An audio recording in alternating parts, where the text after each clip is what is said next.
Et quand vous dites d'Agar qu'elle était une concubine d'Abraham, parce que même dernièrement, On la rabaisse à ce point. j'ai entendu notre frère Mbota débattre avec un pasteur de l'église primitive, mais qui n'a pas été aussi à la hauteur par rapport aux questions, à la question liée à la polygamie. Il a dit, bon voilà, Abraham n'a eu qu'une seule femme, Jacob n'a eu qu'une seule femme, Rachel, toutes les autres n'étaient pas ses femmes. Mais quand vous dites ça, vous oubliez que Jésus est sorti de la descendance de Léa, pas de Rachel. Il est sorti de la descendance de Léa, qui est une femme que Jacob n'aimait pas au départ. Et quand la Bible nous dit, quand Dieu vit que Jacob n'aimait pas Léa, Dieu fit de sorte que Rachel soit stérile et il rendit Léa féconde afin qu'elle soit aimée de Jacob. Et donc Jésus est sorti de la femme qui serait une concubine selon Bota. Il est sorti d'une femme qui serait une concubine et une femme que Jacob n'aimait pas. Si vous comprenez ça, tout cela ça commence à nous faire mal à la tête, mais on s'efforce de comprendre. Et tout cela, c'est parce que les gens cherchent. C'est comme aujourd'hui, nous avons un problème sérieux dans nos pays, que ce soit en République du Congo ici, que ce soit en RDC. Aujourd'hui, nous savons que la pyramide démographique est en faveur du taux de la femme. Les femmes sont plus nombreuses que les hommes. Quand vous rentrez même dans les églises, les femmes sont plus nombreuses que les hommes. Mais maintenant, si un homme prenait une seule femme, où iront les restes des femmes? Elles vont traîner dans les rues. Mais c'est ça. C'est-à-dire, on est en train. Ces gens-là sont en train de fabriquer, n'est-ce pas, des prostituées dans le pays. C'est clair. Parce que l'islam nous dit... Sur ce point-là, on est d'accord avec vous. Je termine avec ce point. L'islam nous dit, toute société qui bannit la polygamie au détriment de la monogamie. La polygamie n'est pas une obligation. C'est une seconde forme de mariage, mais ce n'est pas obligatoire. Il y a des gens, des musulmans, qui ont une seule femme. Ce n'est pas obligatoire. Mais quand vous bannissez la polygamie au détriment de la monogamie, l'islam nous dit, votre société connaîtra 4 ou 5 conséquences. Première conséquence, il y aura prolifération de la prostitution. C'est clair. C'est clair dans nos sociétés. Chez nous, là-bas à Kinshasa, vous pouvez passer dans la rue comme ça, une femme vous appelle. Papa, on m'a la poune datée. Même ici, on appelle. Vous ne voulez pas monter l'âne. Regarde comment elle se rabaisse à ce niveau-là.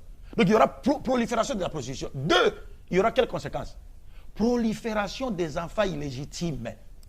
Nés hors mariage. Quatrième conséquence, prolifération de l'infidélité. Parce qu'un homme qui voudrait épouser une seconde femme, vous le privez de ces droits-là. Mais il va sortir. Il va sortir. Et s'il sort, même la femme qui est restée à la maison, la femme dira, ah, mais lui il sort, il va ailleurs. Il pense que, moi je dois faire quoi? Elle va faire quoi? Elle va chercher à aller ailleurs. Ça va créer l'infidélité. Et enfin, c'est quoi? C'est la dépravation totale de mœurs. Parce que les femmes qui sont devenues plus nombreuses que les hommes vont chercher à satisfaire leurs besoins. Et là, quoi? Vous les condamnez à devenir, à se livrer en dessert et en amuse-gueule à des hommes mariés ou non mariés. Et c'est ce que nous constatons. C'est ce que nous constatons. Mais maintenant, si on posait la question par rapport au taux de la femme aujourd'hui, le christianisme propose quelle solution? Il n'y a pas de solution. Il n'y a pas de solution. Homme de Dieu, on vous respecte. Hein? Vous êtes archibishop, pourquoi on ne refuse pas? Mais regardez dans votre propre église. Il y a combien de femmes et combien d'hommes? Ce que tu as ça, les restes, ils vont faire.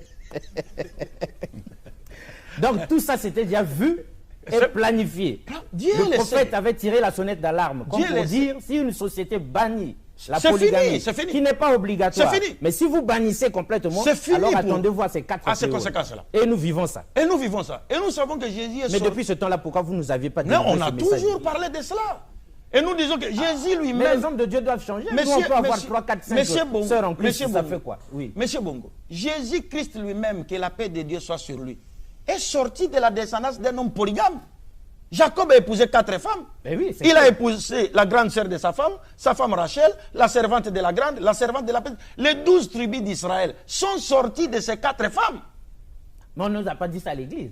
Mais on ne peut pas vous dire cela. On a dit seulement les 12 Non, parce que celui qui nous... Mais c'est sorti d'où? Mais celui qui nous impose la monogamie obligatoirement, c'est quoi? Ce sont les autres, les Européens et les autres. Parce qu'aujourd'hui en Europe, si vous prenez une seconde femme, on va vous arrêter. Évidemment. Mais si vous prenez des hommes comme vous, qui portent des barbes comme vous vivez avec dans l'homosexualité, on vous applaudit. Ah là, on vous acclame. Mais quand vous prenez une femme naturelle, non, c'est fini, monsieur. Ah non, vous devez quitter. Est-ce que vous comprenez? C'est cela le problème.